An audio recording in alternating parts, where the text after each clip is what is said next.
Basketball analyst Shawn Weinstein joins the show tonight to break down the unpredictable race in the PBA Commissioner's Cup. Good evening, Shawn, and welcome to Sports Desk. Hi, Jessica. Hi, Miko. Thanks for having me.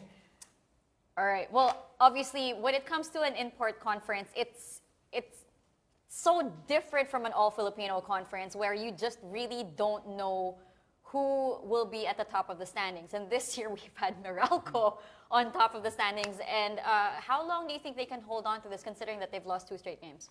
Well, Meralco's proved to be a team over the course of their past seasons as coming into the league as a newcomer that can do well in the eliminations. They have a good showing, they play strong, but come playoff time, something seems to falter.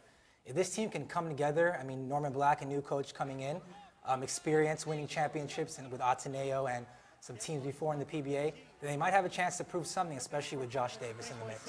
With Josh Davis, though, he recently got injured. How much time does he have in this conference to fully recover, just to make sure that they don't lose that #1 spot? He has 0 time. Okay. He needs, as he's shown today. All right. I like that you're giving him a good amount of time. 0. 0 time. He has to get back in the mix. This team needs him.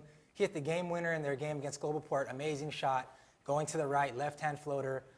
He's proven that this team, he can put them on their back and carry them to victory, carry them to the first place standing.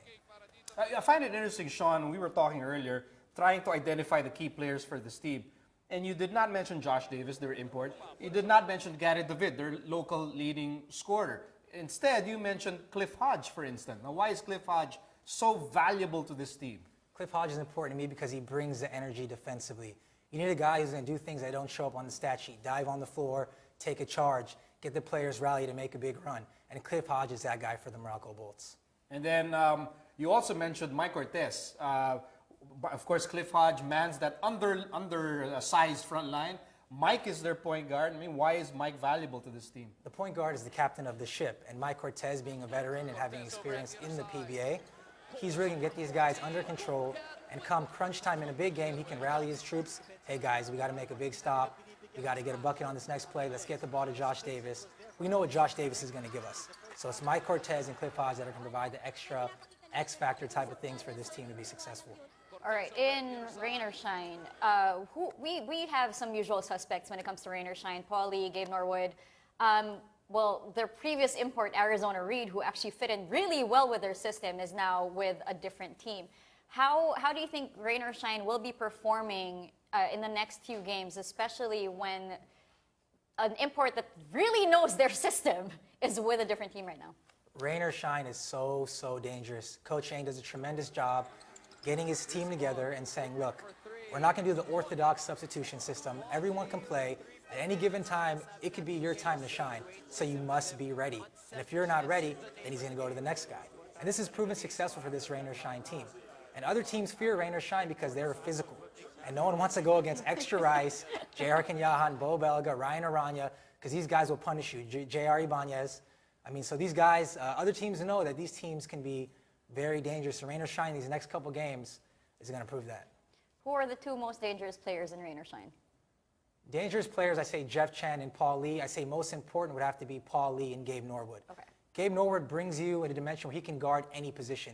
He's Mr. Intangible, as you mentioned before. He can do everything, guard any position, play almost any position except the 5. Paul Lee, crunch time, he's a monster, right? You don't want him having the ball at the end of the game. He can score, he can create for others. And he's definitely something that other teams defensively have to be aware of him at all times. Jeff Chan, if he gets hot, end of story. Gut feel question. Is Paul Lee the best point guard in the PBA today? Is Paul Lee the best point guard in the PBA today? I think it depends. I think it depends on in what aspect you are judging that on. If you're talking about best point guard in terms of if we have a playoff series, can Paul Lee carry us throughout a series and bring us to a championship? Or is it if we need a bucket at the end of a game, will Paul Lee get the job done and get us that point? I think in the second aspect, yes, he is the best point guard in that aspect. But as far as leadership-wise and taking a team to a championship, he has a lot of competition. Okay, so who would be Paul Lee's competition in that first category? We have tremendous point guards. The league is filled with a numerous amount of high-level point guards. Jason Castro playing amazing basketball right now. You have the newcomer Stanley Pringle, Alex Cabanat, who won a championship last conference as he came in with San Miguel Beerman and proved his leadership skills there. So I can't say there's one guy that stands out, but each guy in their own right can really make a difference and take their team to the next level. All right. Just one question and one quick answer. Is Kia legit and for real? When Manny My Pacquiao win. is in the building, okay, when Manny Pacquiao is in the building, Kia is a force. He's inspirational. The big name that comes to my mind is PJ Ramos. He's a monster. Inside, unguardable. Teams are throwing double, triple teams at him.